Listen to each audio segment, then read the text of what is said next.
les deux personnes en cause ne devraient pas, n'auraient pas dû être en France. La victime malienne était un clandestin sous OQTF qui, si le ministère de l'Intérieur faisait bien son travail, aurait dû être envoyé depuis longtemps.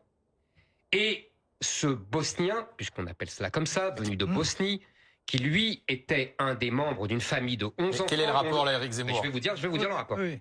Dont le père aurait dû être expulsé il y a longtemps si les juges ne trouvaient pas toutes les excuses du monde pour ne pas expulser. Et le fils était né en France. Absolument. Donc il était français.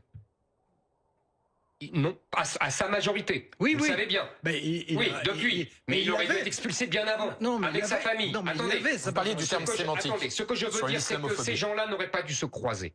Ils n'auraient pas dû se voir. Le Malien serait encore en vie s'il avait été expulsé. Ce que je veux dire, c'est que ce n'est pas un sujet français. Pourquoi je dis cela? Parce que j'ai entendu, comme vous, les torrents de lamentation et d'imprécation sur l'islamophobie française, sur l'islamophobie d'État même, qui sont absolument délirants. Pour vous, l'islamophobie n'existe pas? Ou c'est un terme connecté, comme le dit Bruno Retailleau à vos yeux?